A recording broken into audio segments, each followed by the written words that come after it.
You guys are nosy, but so am I, so I respect it. For every one of you who has asked what a social worker actually makes in the bank, this is the answer. Today, I'm gonna be showing you my most recent paycheck, my first paycheck with the raise that I got for becoming an LCSW, some financial worries or adjustments that may be coming up, and the budgeting tips that I use to kind of just make it all work. I have several videos like this on my channel. If this is your first one that you're coming across, you're welcome to go find those ones too. If you don't know me, hi, my name is Anna. I am 25 years old. I live in Atlanta, Georgia with my PhD candidate husband. I'm a social worker 3.5 years out of graduate school, and I just recently got my professional license, my professional clinical license, which is quite a big deal in social work. I'm very big on pay transparency, financial transparency, making things work in your 20s, and I'm very big on all of those things coming from realistic people living realistic lives. I think you'll see as we go into these numbers that this is nothing crazy and wild, but it's working for me in my life, and I think it represents a larger chunk of people than some of the financial gurus out there whose numbers are a lot larger than mine. So without further ado, my previous hourly rate, which you may be familiar with, was $32.60 per hour. I do get paid hourly. I am a regular full-time employee working 40 hours a week. Getting paid hourly for me is beneficial because there are times that I do work maybe 1 or 2 hours overtime, sometimes more than that, or that I can't take a lunch in a day, and it's beneficial to me to get paid for the hours that I am working instead of just a random salary and hoping that it all works out. So my previous rate of $32.60 per hour equals about $67.8 thousand per year, and my new hourly rate, I got a 5% raise with my LCSW. Being entirely frank with you, the number I'm about to tell you is less than some people can make with their LCSWs, but it's the raise I got and it's what I'm making right now. A 5% increase puts me at $34.23 per hour, which is the equivalent of about $71,200 per year. So the paycheck that we're looking at today is one that I actually took 2 days of PTO during. It is nice not working, being on vacation, and getting paid anyways. The hours that I did work was 66.25. 1.25 of those is overtime, so 1.25 hours is time and a half. I think it's like $17 extra or something that makes it, but just to include every detail. And I took 15 hours of PTO. Why that would be is because that means in the 3 days of that week that I did work, I had worked like 1 hour over. I'd worked 25 hours, and so I can only PTO up to 40. I can't PTO, past 40. Putting all of that together, that makes my gross pay be $2,802.59. At this time, I do not have any pre-tax deductions taken out, but put a pin in that because we will be talking about incoming pre-tax deductions that will be drastically changing my paychecks in the coming months and are kind of a pain point. But for this paycheck, no pre-tax deductions that are taken out. So that means from the gross pay, no pre-tax deductions, taxes are next. Withheld from this paycheck was a total of $630.14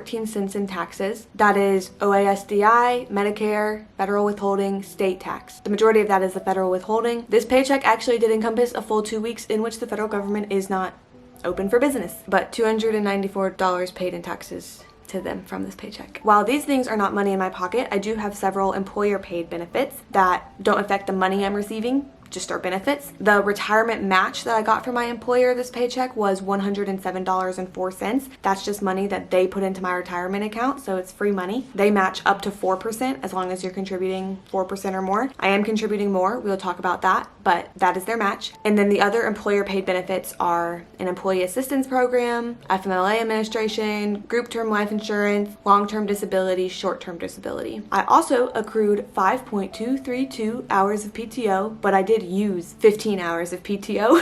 Getting to our post-tax deductions, this is where my retirement savings are. I've said it before in videos like this, and I'll say it again. Your 20s are such a crucial time to save for retirement, not as a way to put pressure on you, but just as a way of, if you are wanting your dollars to stretch more, investing into your retirement account when you're in your 20s goes a lot further than if you start whenever you are later in life. This is one thing that I am hoping I can keep the same even with the adjustments that are coming up and extra costs that are coming up. But as of right now, I am contributing 10% post-tax to my retirement account. That's a little bit crazy, as in I'm doing this while I can, and I'm going to try to stretch this for as long as I can because I know that it will be very beneficial, and I would like to retire one day and not work my entire life, but it definitely is a big chunk of money that doesn't hit my checking account with each pay period. So my 10% post-tax deduction into my retirement account is $280.26. After that's taken out, that means what is hitting my checking account was $1,892.19. With that, what's a little bit funny, and this is like something that I have tried to do, this number of paycheck is the same number hitting my checking account that I have received for at least a year and a half, maybe closer to 2 years. No, a year and a half. I wasn't making this 2 years ago. I have gotten now 2 raises, keeping my paycheck number just about the same. And why I do this is that while I am a person in their 20s without any children, all of those things, I really do try to make an effort to absorb raises into savings instead of absorbing raises into a lifestyle creep. This obviously is so different, like in everybody's financial situation is so different. For me, and like my goals and my values and what I'm trying to do, and my husband's aligned on this, is that we do not want to succumb to a lifestyle creep that is so very common in society today. We really try to live below our means so that we can meet savings goals. And just because I got a 5% raise, yes, that is a great thing, and I worked for it and I earned it. That does not mean that I need to live a 5% more expensive life right now whenever like I'm good. Living below means does mean like making sacrifices sometimes and really sussing out like what's a want and what's a need. Technically, we could afford to live somewhere that's like much more beautiful in a better location, but that would mean sacrificing the savings and retirement goals that we're trying to meet in our 20s. Or technically, we could be eating out a lot more often, or we could be going on so many more vacations that are super expensive into wonderful places, or even buying so many more new clothes and new shoes and everything all the time. But for us personally, we really try to not play into consumerism in that way, and also, like I said, not let our lifestyle creep to where money is tight at any given moment, because things that are non-essential are kind of starving out the money that is available for things that are essential. That being said, some things to discuss before we get into the budgeting part of this is that 2 big changes have happened in like monthly budgets, or are about to happen in monthly budgets, and we want to prepare for. Number 1 is that our rent has gone up. That was one decision that we knew when we moved our rent would be increasing, but it just means that now that's the largest bill that we have each month, and now it is more. I love our new apartment. I love the extra space. I plan to stay here forever. But as we monthly budget, our rent is now $1,938, so that just has to get factored in. And then the big thing that is going to be new in 2026 is that both my husband and I will turn 26 in January, and so we will be getting our own insurance. We're enrolling in open enrollment since both of our birthdays are in January, so it just makes more sense to enroll in open enrollment. But since he's a student, all insurances will be coming from my paycheck. We share money entirely, but you're here watching me. I'm the one with the camera in front of me talking, so it's like the money that comes to me that we're talking about. We did so much like thinking and calculating, deciding our insurance plans, but we're getting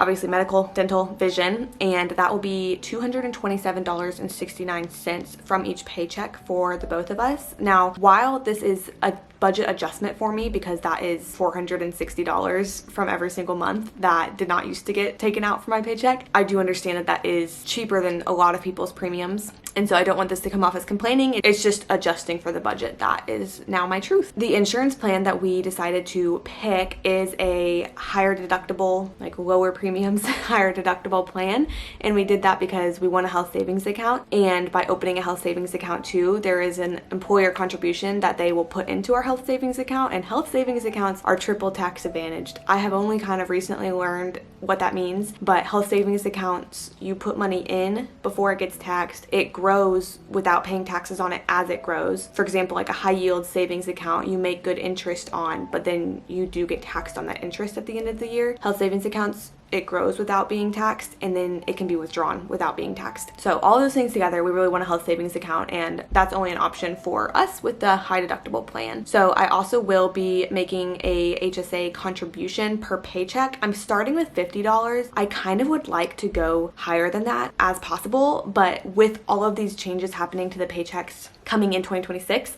I just want to like get a couple, kind of see what it's like, and then I can increase my contribution, because at the time of my life that I'm in, that we can save save quite a bit and direct money in different buckets, a health savings account would be a great bucket to direct it in. So kind of what my goal is to eventually get to the point where I'm contributing the same amount per pay period into the health savings account that we would be paying in premiums if we had the lower deductible health plan. That's just kind of my like little goal. I think the lower deductible health plan was $104 more per pay period, and so eventually if I can get to where I'm just like contributing that amount to the health savings account, that would be kind of cool to me. If all of this happens and things start to feel quite tight in the finances, then it may come to an end that I'm able to do my 10% retirement contribution, which makes it like that's going to come to an end at some point. I would like to push it as long as it can. It's going to come to an end at some point. And so now as we get into the numbers of actually budgeting, what my gross pay is of just like 80-hour pay period, so assuming no overtime, is with my new role is $2,738.40. So that's what I feel comfortable budgeting with, because even though in any given pay period I have at least 1 to 2 hours of overtime, sometimes more than that, I only want to budget with what I like know for sure I will be getting. With the estimated amount of pre-tax deductions, that will leave it at $2,460.71. And then I don't know exactly what taxes will be, but I'm estimated taxes based on percentages would be like about $555, which would leave $1,905.71.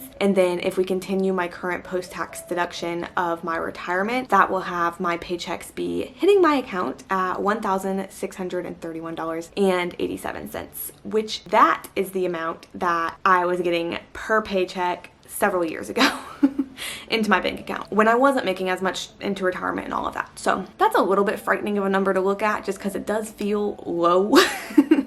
But looking at the budget, in any given month, 2 paychecks can be assumed. 2 months per year, there's 3 paychecks, but we don't budget based on those, which would put me at a monthly take-home income of $3,263.74. Because it is relevant, my sweet PhD candidate husband gets a stipend of $2,871.96 per month, which will take both into account as we're looking at what we are required to pay every single month. The set expenses in our budget, and by these I don't necessarily mean these are like the living essentials, but as it currently stands, monthly payments that will be taken from our accounts are like required to get paid every single month from our accounts that are set numbers. They don't change every single month for the most part. $19.38 rent, $100 power. That sometimes is lower, but I just always budget for $100 power. $50 Wi-Fi, $11.99 Spotify, $9.99 Apple storage, $100 in my monthly facial subscription. So like I said, these aren't like the living essentials. These are what gets taken out of our accounts as it currently stands. $25.05 Planet Fitness,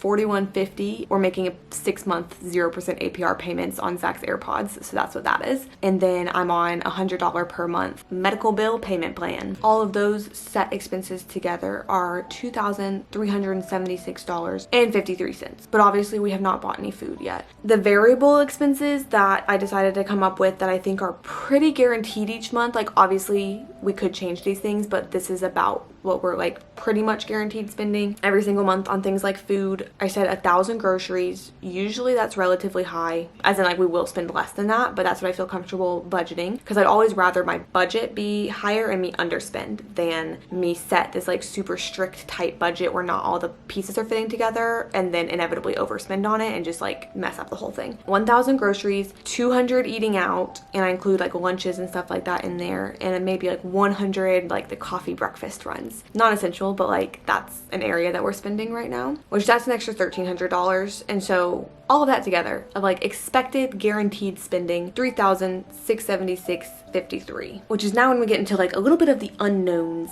because that leaves us about $2,450, which is a great little budget surplus to have. However, that was not an all-encompassing budget, and this is the part that kind of makes me nervous as we head into the new year, because $2,400 is a lot. There are things that I don't know what they'll cost. For example, like that hasn't included any car and transportation costs. We have one car between us us 2, which is a nice money saving tip, especially because we just don't drive enough to need 2 cars and need to pay for 2 cars. But that is an expense that will be in there that is variable. It could be low one month, high the next month. Car insurance, I don't know yet what that will be costing per month. There's some changes that are happening there coming up, so like that will take a chunk out of that remaining money left over. Not included in the budget yet are things like necessary clothes and shoes or household items or things like that that could be variable every single month. Not yet included are things like sending money to our savings accounts, which even with having health savings and retirement and all of that, like you still want to have money in actual savings accounts, and so we would like that to grow, and so all of that gets included in that remaining little bit. So I feel like I'm just uncertain for how things will feel in the upcoming months. I'll obviously keep making videos as we like figure things out and as we settle into a more exact like knowledge of the trends of what we spend each month, and we'll have to see how we continue to make it work, because like I said, I'm really holding on to that 10% retirement as tightly in a little fist as I can. I don't want to give that up. But if other things start to get really expensive and we're just like really tight each month, then that would be maybe the time